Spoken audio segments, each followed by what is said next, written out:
there, humans, hippies, earthlings, whoever you are, whatever you're doing, and whoever you're lucky enough to be doing it too. I'm Bushka Blitz, and I am back with another dose of love, affection, and tanking goodness. Today we're going to be talking about the Black Prince, or as I like to call it, Get Stuffed. I'm not driving that. This is a patron-sponsored post. All the patrons wanted to see Get Stuffed. I'm not driving that, and I couldn't be happier than to oblige them. Without the patrons, obviously, nothing would be happening here at all, and we certainly wouldn't be watching me drive Get Stuffed. I'm not driving that. This is me living the eternal optimist. This is the quixotic, chaotic. Don Quixote is the term that I'm deriving that from. This is the tilting at windmills of going flank in the Black Prince. And I wanted to show it to you, just to show you that I'm not of sound mind and should not be trusted, because this is absolutely terrible. Never do this. If you take one lesson away from today, it is this: drive this tank directly at the enemy or stay right at the back. There is no in between. There's no swanning about in the flank, being all tricky and that, because you drive at 20 kilometers an hour. Okay, that's all there is to it. This tank tops out going downhill at the whopping pace of 22 kilometers an hour, which is like driving a T95. If you've seen the Churchill 1 video I did, you'll know exactly where I'm coming from. Because what happens in this tank is, if you try to do anything tricky like this, if you get out and you run the flank, if you set up for an ambush, by the time you get there, all good intentions aside, everyone else on your team is going to be dead, or everyone on the red team is going to be dead, and you'll just want to put your fist through the iPad, which is pretty much exactly what happens here. I'm finally in position. There is a T28 Proto down there. I have finally got side shots on him. I'm going to save my team from him. He's going to have to move, and isn't that wonderful? And he's just basically going to back off and leave me to completely be unable to penetrate him frontally, and then I'm going to have to get off the mountain. And when I get off the mountain, everyone's going to be dead. Did I mention this? So don't do this. This is me playing really badly. And in fact, this is one of the first games I played in this tank. It's one of the reasons I went back and redid the Churchill 1 video, because I'd heard such good things about this tank. And to be fair, this, out of the Churchill 1, the Churchill 7, and the Black Prince is the best of the three. And there's a couple of reasons for that. Firstly, its armor is pretty strong. It's got a good armor profile for a Tier 7 heavy. There's no debating that. And it's got 8 degrees of gun depression, which means it can take a hit on a very, very strong turret. It's got a good turret, and it can dish it out, and it can bounce shots, as you can see here. And that's great if you can get it in a position where you can go hull down and you can bounce shots. Because if you look at the composition of the enemy team, this is the real weakness of the Black Prince.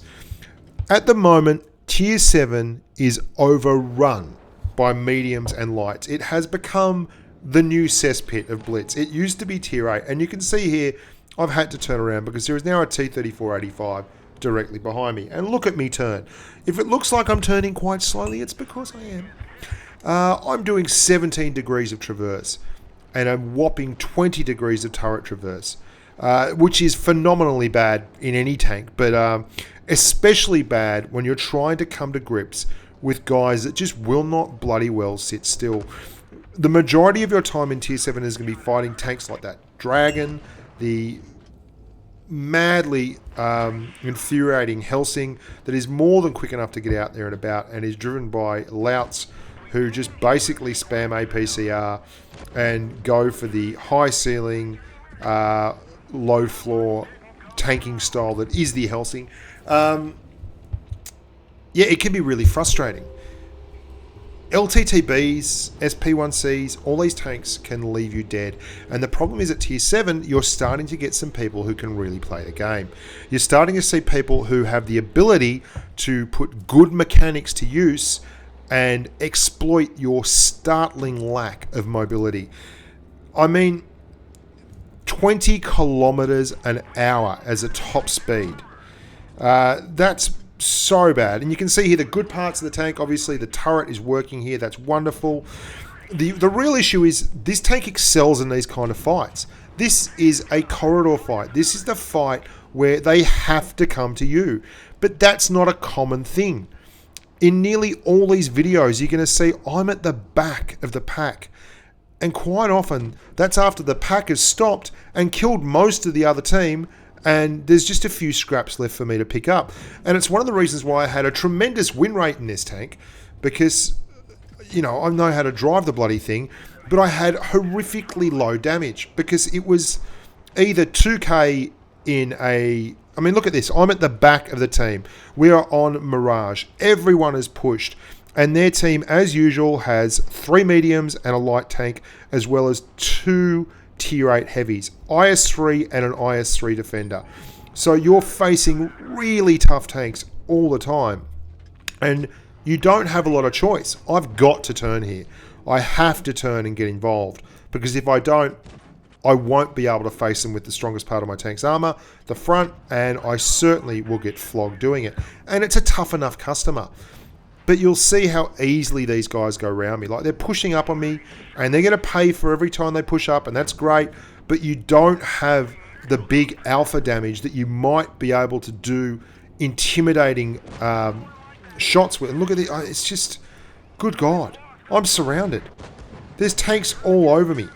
It's just a fact of life. We're five minutes to go in the game. Everyone else is flanked, and there's me, and I've had to turn, and they're just everywhere. You can see this Dracula should finishing me off. Oh, I mean, we're lucky enough to have a couple of guys come back to help out. But this is your life in this tank, and there's no other way around it. It's a grim reality. You have a high rate of fire, 11.19 rounds per minute gun. You have 160 alpha. It's like a very, very weak version of the Comet's gun. You have good penetration, though. Much better penetration than you get in the Comet. 171 on your AP, 239 on your APCR, which is grand. And as always, in this line, the gun handling is never an issue. 0.34 and 2.3 seconds of aim time, 0.34 dispersion. And you can see, even with APCR, which you've got to use against really strong tanks like this Defender, you can get away with it. But 20 kilometers an hour in a tier where the average speed keeps going up and up is brutal. You're going to get flanked, and you're going to get shot from the flanks. And your side armor is 95 millimeters, which is great for side scraping, but which is rubbish if they get side shots, and they will get side shots. What you need to do is kind of be aggressive.